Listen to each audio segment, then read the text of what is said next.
Oke, kita lanjut ya. Jadi setelah adanya penjarahan dan akhirnya adanya kerusuhan yang terjadi di Indonesia, Presiden Soeharto merencanakan untuk melakukan pemilu dan akhirnya Partai Golkar itu menang lagi, unggul dalam pemilu 1997 dan akhirnya hasilnya itu adalah Presiden Soeharto terpilih lagi menjadi presiden untuk tahun 1997 sampai tahun 2003.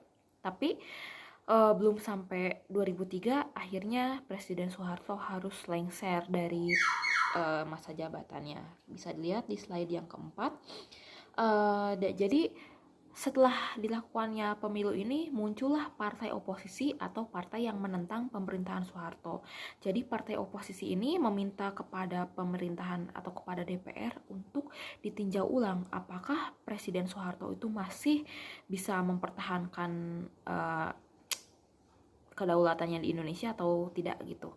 Dan akhirnya di sini dari partai oposisi ini muncullah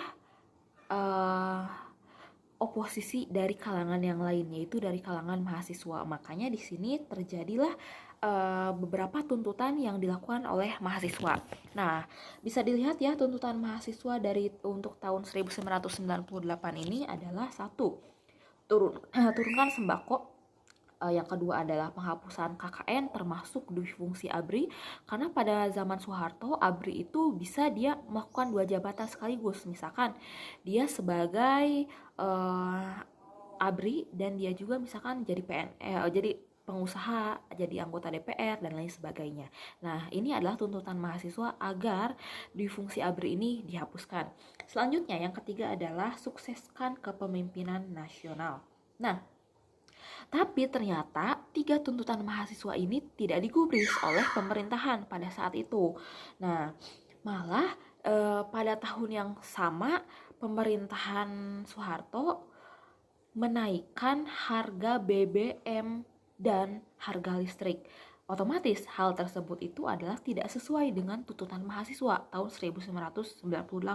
Akhirnya dari kejadian ini memicu amarah dari dari masyarakat, terkhususnya mahasiswa. Nah, tapi di sini saat krisis terjadi, menurut sumber yang terpercaya itu adalah bahwa Presiden Soeharto itu malah pergi ke Mesir untuk menghadiri sebuah konferensi. Nah, karena 3 tuntutan mahasiswa ini tidak digubris dan bahkan pemerintahan itu menaikkan harga BBM dan listrik, akhirnya mulailah terjadi yang namanya kerusuhan yang dipelopori oleh mahasiswa-mahasiswa yang dia disebutnya itu adalah gerakan reformasi. 6 poin untuk gerakan reformasi yang dituntut oleh mahasiswa itu bisa dilihat di gambar yang pertama. Apa saja sih tuntutan yang dilakukan oleh mahasiswa? Nah, di sini inti agenda reformasi itu adalah pemerintahan atau mahasiswa itu menginginkan pemerintahan Soeharto itu turun, dan akhirnya terjadilah peristiwa Trisakti yang menewaskan 4 mahasiswa. Lihat di slide terakhir. Jadi intinya adalah mahasiswa itu ingin Presiden Soeharto turun dan akhirnya mahasiswa bisa menduduki gedung DPR pada saat itu, dan akhirnya DPR pun atas beberapa pertimbangan, oke, baiklah, sepertinya pemerintahan Soeharto itu harus segera dilengsarkan gitu.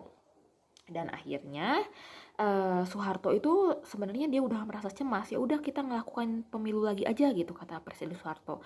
Tapi akhirnya hal ini ditolak mentah-mentah oleh DPR dan akhirnya intinya itu Kabinet Pembangunan 7 pas masa Soeharto runtuh, dan akhirnya pada tanggal 21 Mei tahun 1998, Soeharto akhirnya turun dari jabatannya dan mengundurkan diri di Jakarta, dan akhirnya digantikanlah oleh presiden selanjutnya, oleh wakilnya yaitu B.J. Habibie. Dan dari sanalah kita mulai disebutnya dengan masa reformasi. Nah, ini baru kronologinya aja. Mungkin nanti minggu depan insya Allah kita akan melakukan yang namanya beberapa pemerintahan pada masa reformasi. Sekian yang bisa Ibu sampaikan. Terima kasih. Assalamualaikum warahmatullahi wabarakatuh. Sampai jumpa di minggu depan.